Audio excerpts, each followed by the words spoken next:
Não, eu não me misturo com qualquer pessoa. Quem? Maria, ela é pecadora demais pra mim querer me tornar amiga dela. O João, ele vive enfiado dentro de um bar, pra que eu vou querer ser amiga dele? Opa, peraí, será que de acordo com os princípios bíblicos é correto agir assim? Então vem comigo que a gente vai descobrir isso agora.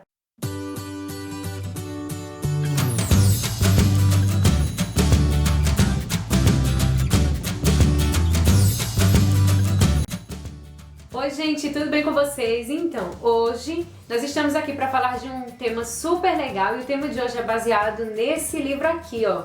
Gente como a Gente, de Max Lucado. O tema de hoje ele vai tratar justamente sobre como nós temos tratado as pessoas que estão à nossa volta. Será que nós temos tratado essas pessoas da forma que nós gostaríamos de ser tratados? Ou ainda, será que nós temos tratado essas pessoas como Jesus as trataria se ele estivesse ainda em nosso meio na sua forma humana? Como na introdução do vídeo, é muito comum nós escutarmos essas frases e muitas vezes isso está dentro das igrejas também. Muitas vezes nós pregamos o amor, pregamos que temos que amar a todos, amar as pessoas como se fôssemos nós mesmos, mas muitas vezes nós temos só falado e não temos vivido da forma como nós temos pregado. E isso é um grande erro. Em toda a sua estadia aqui na Terra, Jesus ele nos ensina e nos dá provas de que nós devemos viver uma vida diferente, mas viver uma vida diferente que transmita amor àqueles que estão ao nosso redor, sem ferir as pessoas ou sem humilhá-las, sem tratar elas de uma forma como nós não gostaríamos de sermos tratados.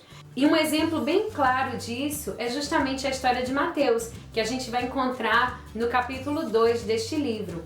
Mateus era uma pessoa que não era bem visto pela sociedade, porque ele era coletor de impostos, e coletor de impostos naquela época era tido como uma pessoa que roubava os outros, né? Que tirava das pessoas aquilo que lhes pertencia.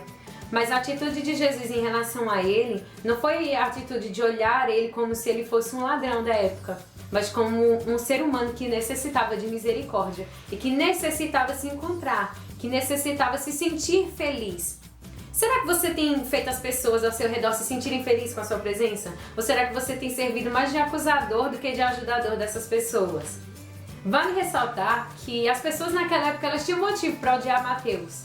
Porque César ele permitia que Mateus ele cobrasse impostos, ou aliás, que os coletores em geral, né, cobrassem impostos sobre tudo que as pessoas tinham. O barco, a casa, a colheita, a pesca, tudo que as pessoas possuíssem era cobrado os impostos. Então aquelas pessoas, elas verdadeiramente tinham motivos para odiar Mateus, né? Mas mesmo assim, Jesus ele agiu diferente das pessoas daquela época. E muitas vezes nós não temos nem motivo para querer nos afastar daquelas pessoas e terminamos nos afastando simplesmente porque achamos que aquela pessoa ela não merece a nossa amizade, não merece a nossa misericórdia, não é verdade?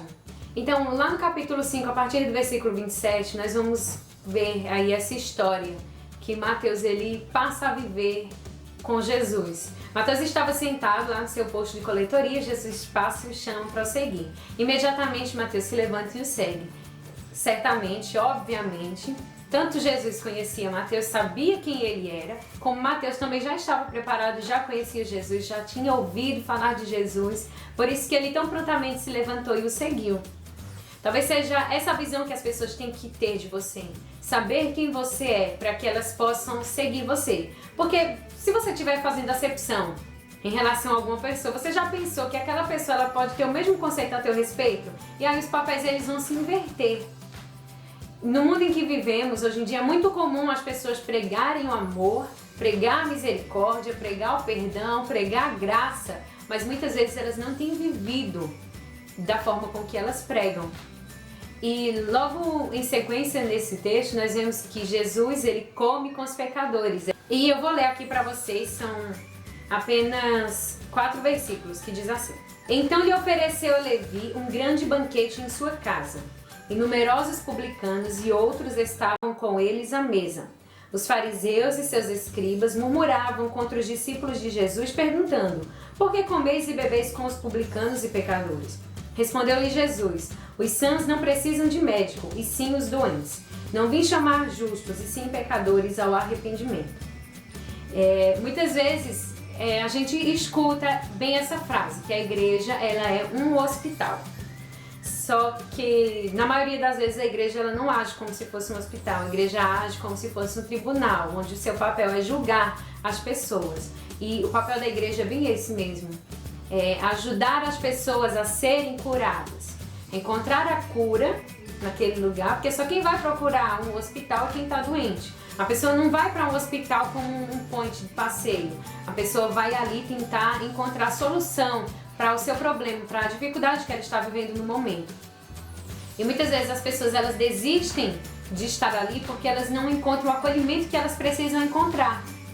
Então a igreja ela não tem que servir de tribunal, mas sim como um hospital em que ele tem pessoas que estão dispostas a cuidar, a fazer com que aquela vida ela seja curada, com que aquela vida ela possa se recuperar. Jesus, em toda a sua estadia aqui na Terra, ele não fez acepção em relação às pessoas. Ele não se importava se as pessoas eram ricas ou pobres. O nosso papel nos dias atuais é agir como Jesus agia. É servir de canal de bênção para aquelas pessoas que estão ao nosso redor, pessoas que encontram-se perdidas, e a nossa função é ajudar essas pessoas a se encontrarem. Então, que a partir de hoje nós possamos olhar as pessoas não com o olhar de repúdio, mas sim com o olhar de amor. Um amor que não vê os defeitos das pessoas. Pessoas que são seres humanos, que têm sentimentos como nós, que necessitam de uma palavra amiga, que muitas vezes necessitam de um abraço, que você possa ser instrumento de Jesus aqui nessa terra, que as pessoas possam encontrar em você um amigo, que as pessoas vejam em você o amor, que você seja o reflexo do amor de Cristo aqui nessa terra. Bom, gente, é isso. Eu espero que vocês tenham gostado desse vídeo. Se você gostou, deixa o teu curtir, compartilhe, se inscreve no canal, ativa aí as notificações e em breve a gente se encontra aqui novamente, trazendo aí mais reflexões, mais mensagens, mais coisas legais aqui no nosso canal. Que Deus te abençoe, tchau, tchau e até a próxima.